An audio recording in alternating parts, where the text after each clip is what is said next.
Welcome everyone. So far in this module we have learned the relational operators and logical operators and bitwise operators.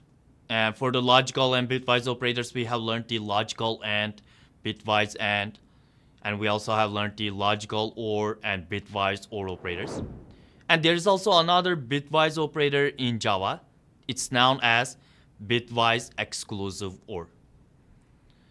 This bitwise exclusive OR is very similar with bitwise OR operator. Before, when we first talked about the bitwise OR operator, we stated that this bitwise OR operator, it does not support the short circuit evaluation like the logical OR operator, right? And this bitwise exclusive OR operator, it also does not support short circuit evaluation, okay? But the difference between this bitwise exclusive OR and bitwise OR operator is that this one, in order for this one to return true, only one expression needs to be true. Okay, not more than one expression must be true. But if more than one expression is true, then it will still return false. Where this operator, it will return you true as long as one expression was true, right? For example, when I use this, let's say suppose that I have this true expression for my first Boolean expression and I'm using this bitwise OR operator to give my second expression, which is false. So this OR operator at the end, it will give you true as long as one of them is true, right? And if both of the expressions are true when you use this OR operator, so if you have true and then true again for the second Boolean expression, then you will still get true when you use this bitwise OR operator. And the only time that you will get false for this bitwise OR operator is when both expressions are false. So if I have first expression which is false and second expression which also false, then that's the only time that I will be getting false at the end. Okay? This bitwise exclusive OR is very similar to this one right here. Okay? So for example, when I use the bitwise exclusive OR, let me separate it from the previous ones. Let me give this expression, let me use this print statement, and instead of, let me use the same expressions by using the bitwise OR operator. Let me copy this print statement and paste it here.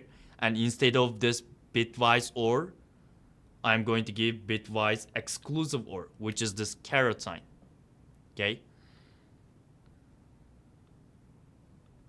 So as long as only one expression is true, then this bitwise exclusive OR will return you true. Okay?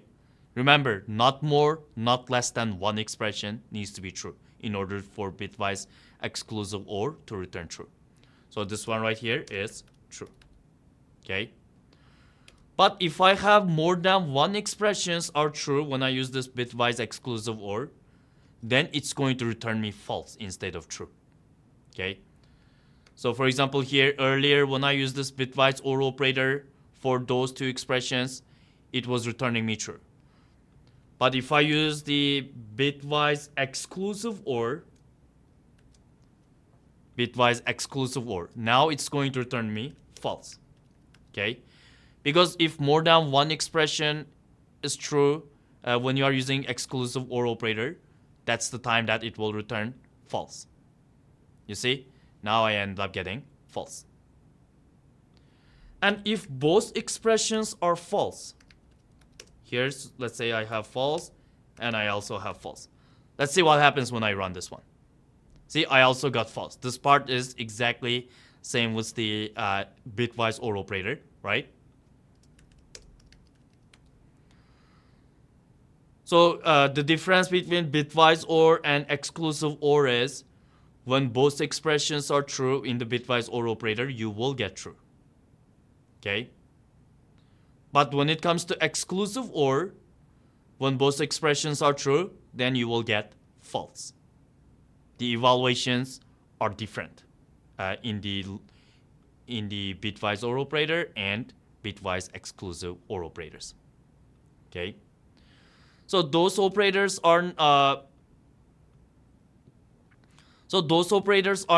named as the bitwise operators because those operators they could operate on the individual bits of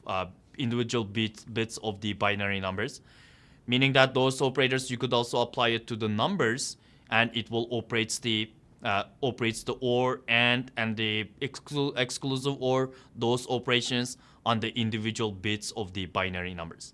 But we are not going to get into that part for now. As long as you understood how this bitwise operator operates, and when it will return true and when it will return false, then it's going to be enough. In our future videos, we will use those operators to create our Boolean expressions in the conditional statements. That time, we will do more practices with the OR and the AND operators. Thank you so much, everyone. See you all in the next video.